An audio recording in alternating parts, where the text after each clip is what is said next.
Kono cedek kono. Kayak sing kene lho. Ya pancene kudu sabar. Sabar. Pak Behaki ini kan direktur. Kenapa mengirim parcel ke rumah karyawan sendirian? Maksudnya ya diantar ke rumah-rumah gitu kan, bisa pakai jasa kurir.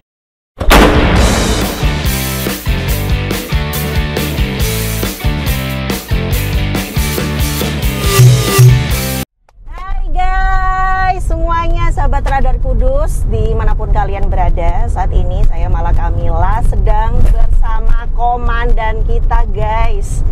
Kita sedang perjalanan menuju ke rumah-rumah karyawan.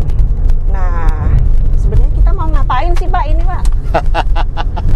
Ya beginilah, kalau menjelang hari raya saya punya kesibukan tersendiri, yaitu mengantar parcel ke rumah karyawan. Jadi saya datangi rumah karyawan itu satu persatu ya, baik yang ada di Kudus, Jepara, Pati, Rembang, Blora, dan Grobogan. Nah, sekarang ini perjalanan dari Demak ada satu karyawan menuju ke Grobogan, Mbak Mala. Oh, nah penasaran nih, Pak Behaki ini kan direktur. Kenapa mengirim parcel ke rumah karyawan sendirian? Maksudnya ya diantar ke rumah-rumah gitu kan, bisa pakai jasa kurir gitu, atau mengutus siapa asisten gitu. Kenapa kok memilih sendiri? Ya, ini kan sebenarnya bukan sekedar mengirim parcel. Mengirim parcel itu memang bisa dikirim lewat kurir, bisa beli langsung dikirim, ya bisa ngutus karyawan. Tapi hari raya itu kan silaturahim. Nah, itu bagi saya yang penting itulah silaturahim itu. Oke, sekarang ada handphone, ada WA, macam-macam. Tapi bagi saya ketemu keluarga karyawan itu sesuatu yang luar biasa. Nah, karena itu saya harus datang sendiri ke rumah-rumah karyawan. Parcel itu hanya sarana saja gitu. Dan ini harus saya antar sendiri, harus saya bawa sendiri, harus saya serahkan sendiri, dan yang lebih penting dari itu, saya harus menginjakkan kaki di rumah karyawan itu dengan kaki saya sendiri. Saya salaman sendiri, paling tidak tahu bagaimana keluarga karyawan itu. Itu Mbak Wala. Oh gitu. Jadi poinnya silaturahmi ya Pak? Silaturahmi. Tapi ngomong-ngomong kok silaturahmi nggak masuk ke rumah? Jagong gitu Pak. Nah, ini begini Mbak Mala, di Kudus ini, di Radar Kudus ini kami punya karyawan itu 58 orang ya, 58 orang. 58 orang ini kami harus datangi satu persatu. Kalau saya harus masuk rumah, kemudian duduk, ngobrol, nggak akan selesai dalam waktu 3-4 hari gitu. Padahal ini kan yang saya datangi kan ada di 6 kabupaten. Maka ya memang yang penting saya ketemu, yang penting saya sudah menyapa, sudah tahu kabarnya, sudah tahu kondisinya, saya pamit. Memang sudah pernah saya instruksikan, dilarang mempersilahkan saya untuk duduk, karena itu akan memperlambat waktu. Apalagi kalau malam gitu, ada yang mempersilahkan untuk makan, ada loh Mbak yang di rumahnya karyawan itu, yang kebetulan saya datangnya habis maghrib, itu sudah disediai buka puasa, sudah macem-macem gitu, sudah ditata dan lain sebagainya. Tetapi ya itu tadi, waktu saya sangat sempit, sehingga saya ya mohon maaf, saya tidak pernah makan di tempat gitu, tidak pernah duduk, tidak pernah ngobrol itu. Ya ngobrolnya 1-2 kata saja. Oke. Ini yang saya masih mengganjal ini. selain itu tadi untuk silaturahmi, itu apa hubungannya antara mengirim parcel dengan manajemen atau perusahaan? Nah itu Ya gak ono loh Mbak. Gak ada.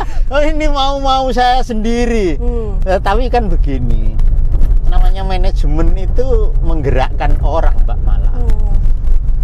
Karyawan itu sudah bekerja luar biasa di perusahaan.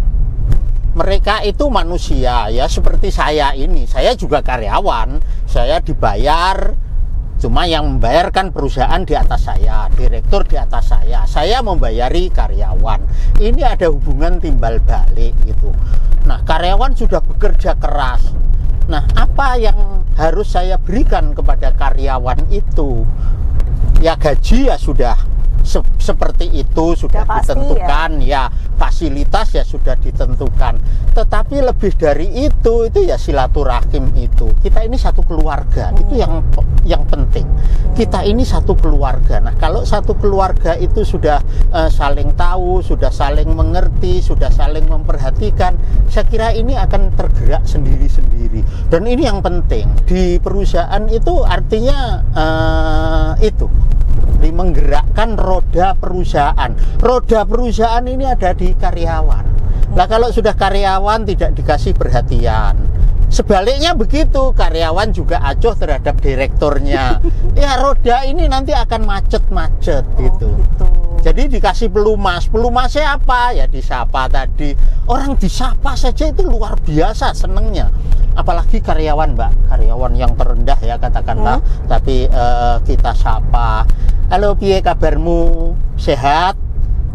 Keluarga gimana? Senengnya luar biasa. Itu dulu saya itu dulu disapa direktur itu senengnya luar biasa. Nah, inilah saya saatnya untuk menerapkan gitu Mbak.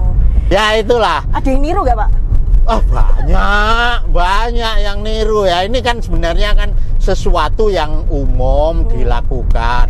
Tapi kan ngantar parcel seperti ini ya saya nggak tahu, mungkin juga ada perusahaan-perusahaan yang direkturnya juga ngantar parcel seperti ini. Tapi kalau saya ini kan sudah menjadi kebiasaan ya.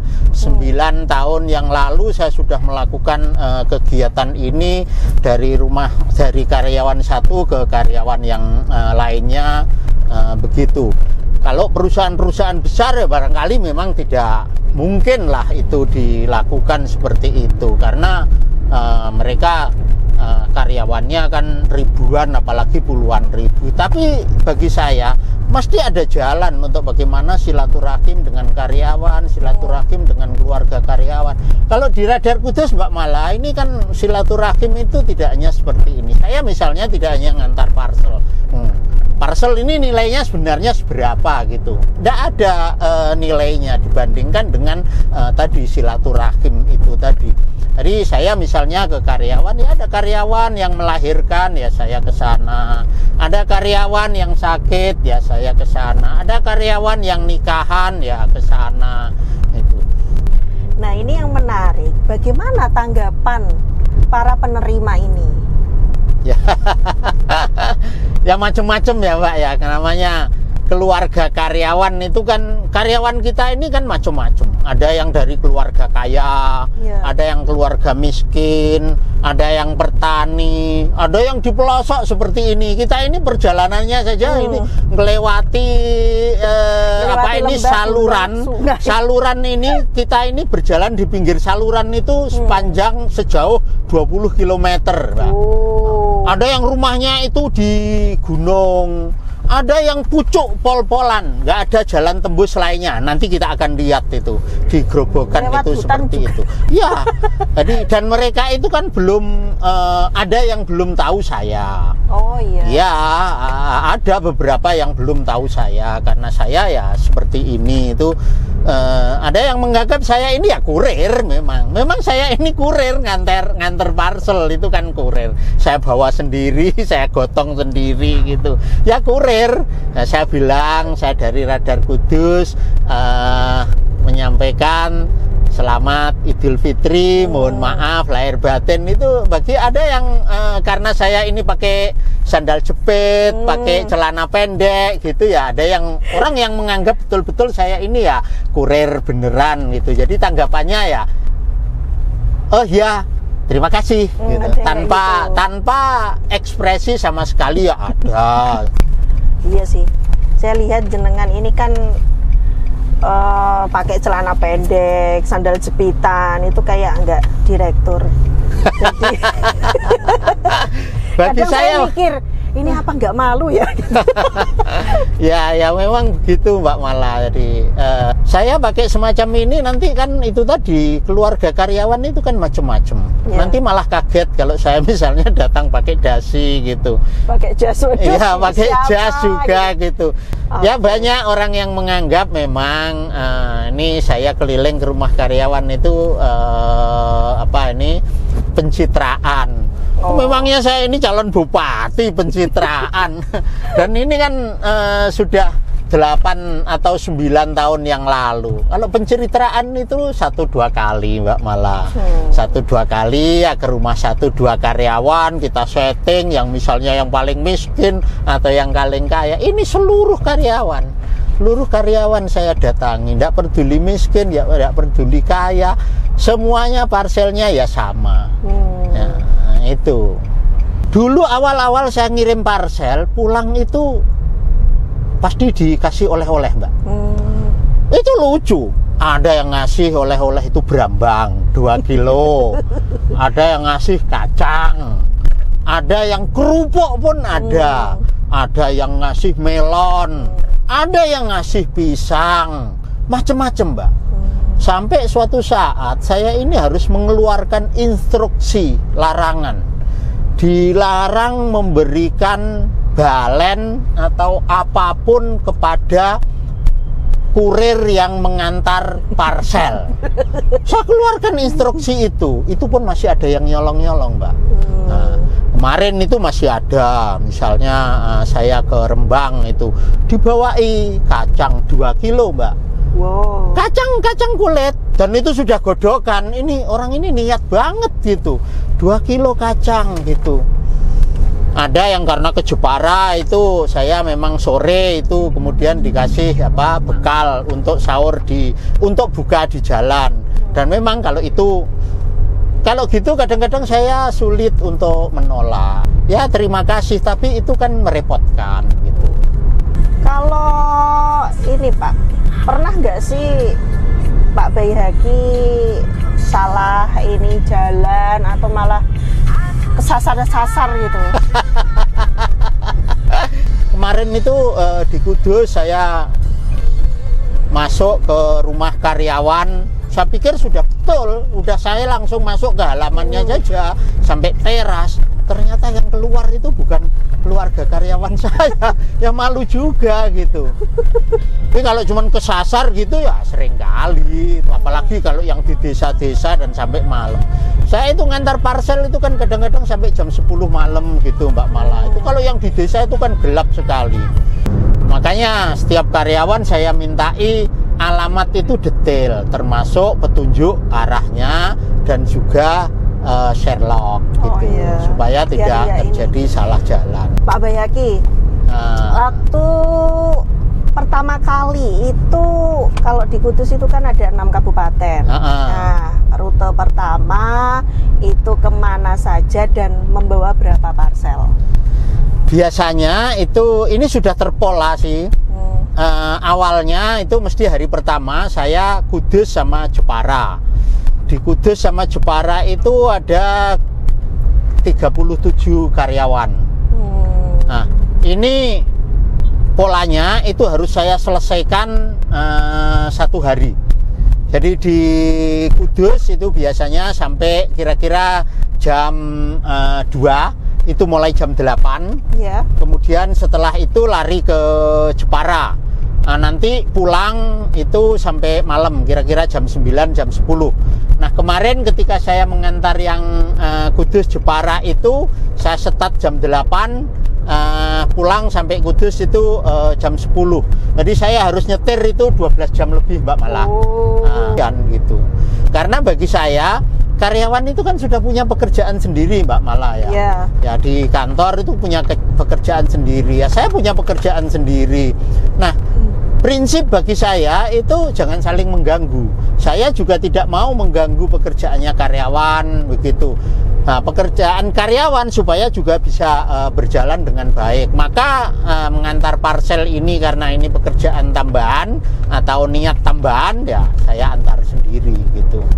Jadi begitu seterusnya. Ini sudah hari ketiga di Radar Kudus ini. Jadi yang pertama kemarin itu Kudus sama Jepara. Ya. Hari kedua itu Pati sama Rembang, itu juga sehari penuh. Nah ini hari ketiga ini adalah Demak dan Gerobokan, Blora. Nanti kira-kira juga sehari penuh.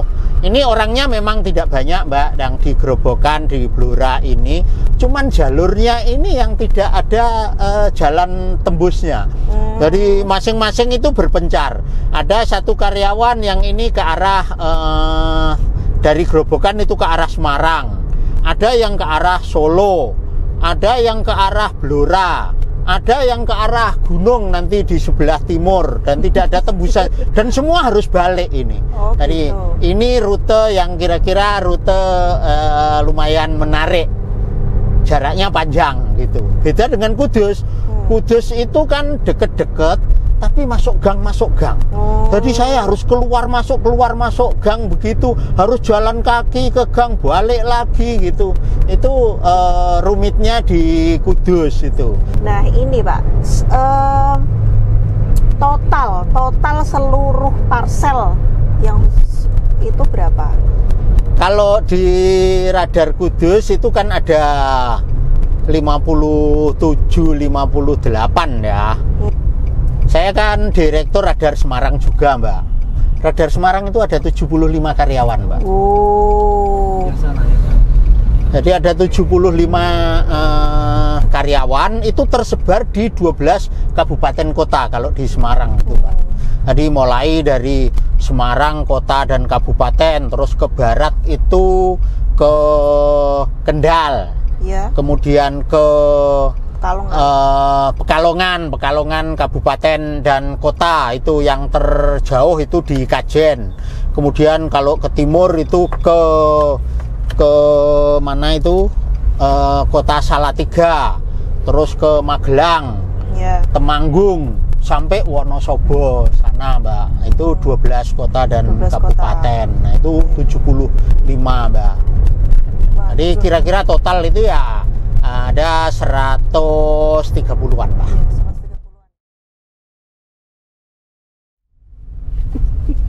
Malah kita sudah perjalanan sejak pagi, sekarang ini jam 4:30 ya. Masih di Gerobokan ya Mbak Mala ya. Memang betul. Ya begitulah perjalanannya mengantar parcel. Ini masih satu orang lagi ini, dan ini masih di kita ke Blora. Jadi perbatasan antara Gerobokan dan Blora.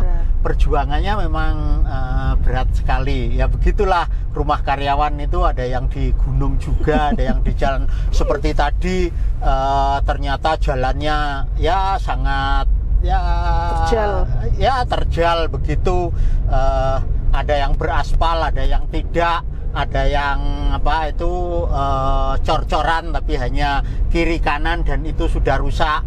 Kebetulan tadi melewati jalan yang sudah cor-corannya sudah tidak ada dan diuruk dengan batu gunung, batu gamping gitu, sehingga di situ mesinnya sudah kena batu, kemudian bannya ternyata kena batu dan itu bocor sekali. Itu untungnya tadi ban serepnya masih ada anginnya, kalau tidak ya tidak tahu lagi.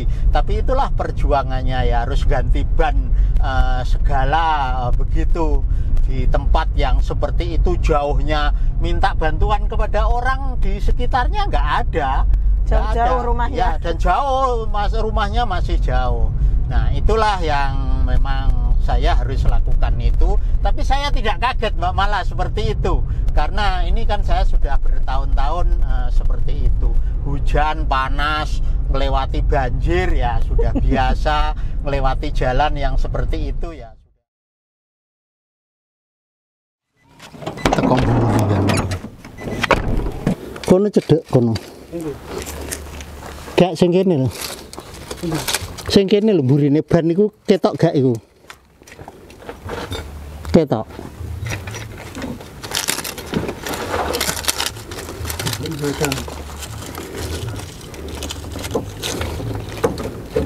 Nah, pun situ Pak. Wes. Coba diangkat dikit nanti dilihat Pak. Iya.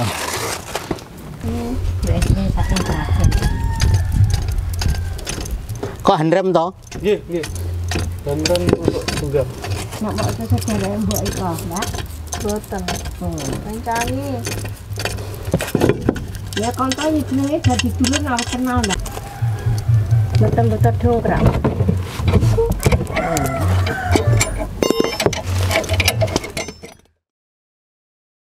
Saya sudah menyadari, tapi saya menyadari juga karyawan itu mempunyai loyalitas yang sangat besar. Saya hargai itu.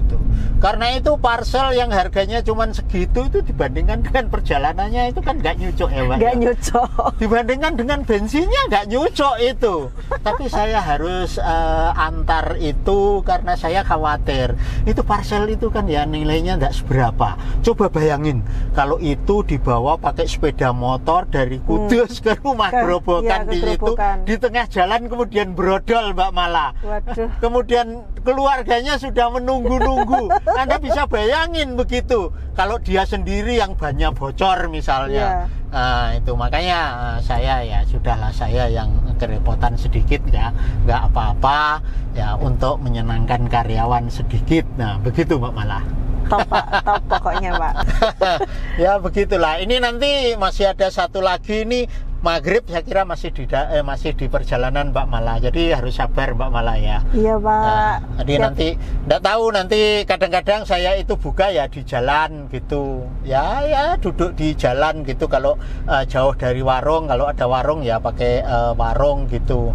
Tapi tadi sudah dibawai bekal, itu paling tidak sudah ada air putih dan ada korma untuk menjadi penyemangat. Siapa? Begitulah ya perjalanan Pak Baihaqi dan kita teman-teman juga.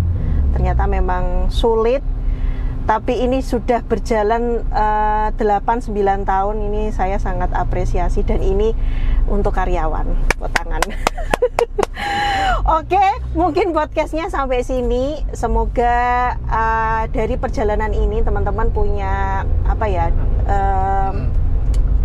hikmah, pelajaran yang bisa diambil dari Pak Baihaqi.